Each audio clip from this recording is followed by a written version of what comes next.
Hey guys, like, comment, subscribe. We're back today. We're doing a kind of recap of the Raptors' defeat to the New Orleans Pelicans.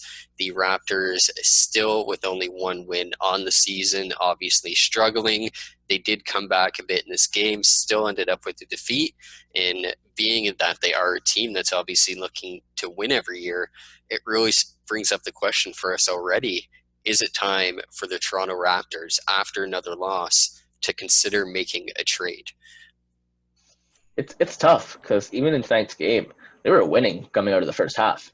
They were actually playing really good basketball, and they had a miserable third quarter, which lost them the game, and they lost by 4. So it's not like they're a bad team. They've been in a lot of games. The ball hasn't bounced the right way. One can even argue there were some ref calls that went the wrong way tonight. But in all reality, if you would have had the performance from someone like Pascal Siakam as you would expect to have normally, the Raptors probably win this game. So if Lowry's only has so much longer left on his career, this might be his last year with the Raptors, and that team looks lost without him. So I can't see them getting rid of him. But if they have Lowry, then they're here to compete. And right now they're not competing. So do I think they need to make a move to compete? Sadly, I do, just because of how short the year is. But if this team, they show spurts of looking magical together, looking great. But I definitely think that they need something to change right now. And unless all the players are going to play to their maximum potential, the most likely scenario is a trade. Yeah, I mean, I wouldn't even say that they've looked that good overall together, even in like really In spurts. spurts. Not really, honestly. Like, they've had very minor spurts, like maybe tonight when again they did make that comeback even towards the end when they lost the lead, and the Knicks whenever they were tied late in the third and they pulled ahead. But like, other than that, the games really haven't been that close. They had the Spurs loss only by 5, but I mean the Pelicans, they lost by 14. The Heat, the game before the season started, they lost pretty substantially. The That's before the Sixers, they before the season started. pardon? That was Yeah, it before was the season started, that one yeah, it was game. the But game into it. but But no, even in that even Spurs game, they actually had the lead going into that last 3 minutes, and they just blew it. Yeah, and even So with that they've though, there's only been, other than tonight, that Spurs game was the only game that they scored more than 100, if I'm not mistaken. So like, they're not scoring efficiently at all. They're second worst in field goal percentage. I believe only Golden State is worse, and that's because Golden State has Kelly Oubre just shooting up bricks left, right, and center.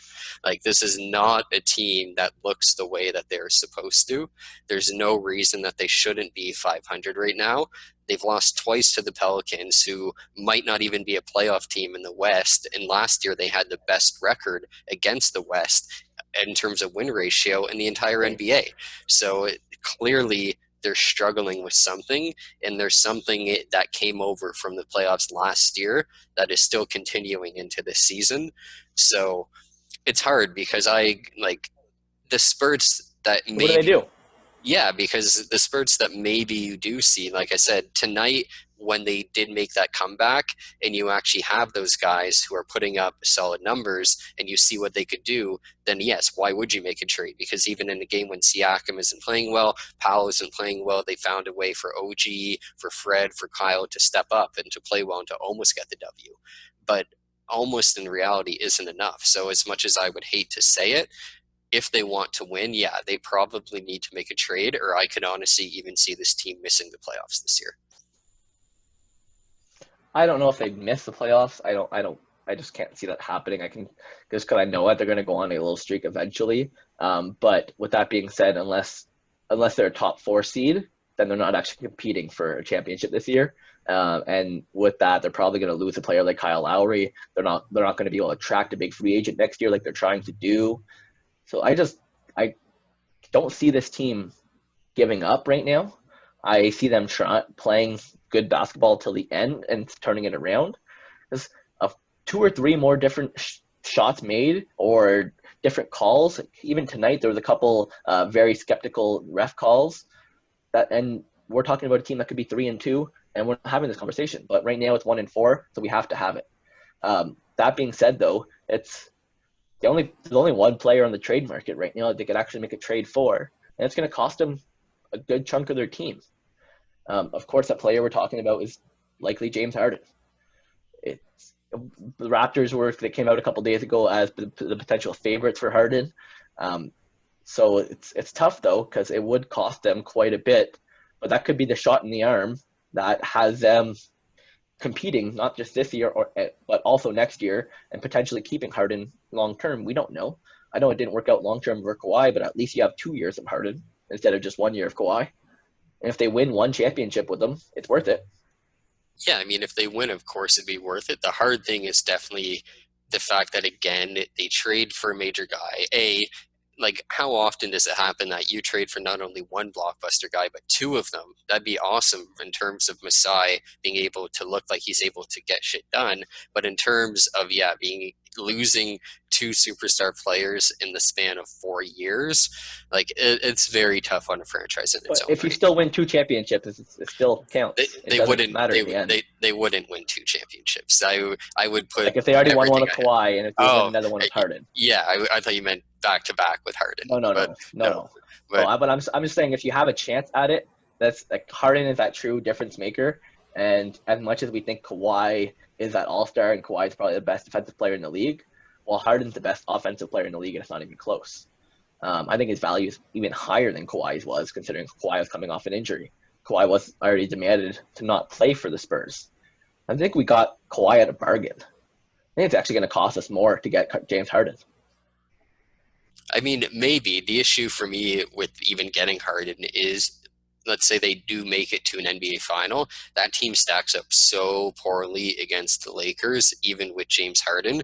You cannot have him as your main guy going against Anthony Davis and LeBron James and expect to win the title when your front four is Alex Len, Chris Boucher, and I can't even think of the other centers that they have Aaron there. Baines. Yeah, then I won't mention Siakam because he wouldn't be involved in a trade. But between Baines, Boucher, and He's Len, looking pretty good. he's looking good, but he's not going to stop Anthony Davis and LeBron James down low over a 7 game series. He's probably not even going to be able to. They're probably not going to be able to contain Giannis and OG Lopez. would hold. I would actually I would argue against that. Everything you're saying right there, mainly because Anthony Davis is playing more toward the 3-point line this year than he ever was in his career. He's stretching himself out, which is a benefit for the Raptors because Davis killed him down low. And I'm not sure if you remember watching the playoffs 3 years ago, but OG as a rookie and in a second year in the league started and played pretty decent defense against LeBron James in the playoffs, like fairly, very, very, very good to the point where LeBron was complimenting him on multiple occasions. And this is 2 years later, and the one thing that OG does is defense, and I put him just a tier underneath the player like Kawhi. So I as much as LeBron would be killing it, yes, because he's LeBron James, he's not going to be going out there having a career best series against us. I mean, But I think we actually match up well. Brandon Ingram had 31 points tonight, matched up That's against OG, and then Yeah, also had that's Brandon 20. Ingram. He scores Then 30 points on a regular basis. He's going to average 30 points this year. okay, but Anthony Davis is much better than Brandon Ingram, so you can't say Anthony Davis wouldn't be able to score against OG and then say, oh, of course Brandon Ingram can, because no, that's Well, just so I'm saying that OG is going to defend LeBron. I'm not saying he's going to defend Anthony Davis, and I'm saying that we're going to be lucked out by the fact that Anthony Davis would be more killing us down in the post than he would be on the 3-point line. So I think that we actually surprisingly match up fairly well. And in that matchup, as much as we're going to get beat in the paint, yes, 100%. Obviously, they're a better team in the paint than we are. But if you actually throw in James Harden with 35 points, Fred VanVleet and Kyle Lowry, then your backcourt at least gives you a chance to give yourself a good chance to be competitive against that team. So it's a different way than Lakers. They'd be built differently, but it's not to say that they wouldn't be an amazing team. yeah, I still don't think they'd be able to contend even with it. But regardless, looking again at based on the way the year is going, we both agree if they do want to contend, they probably need to make this trade.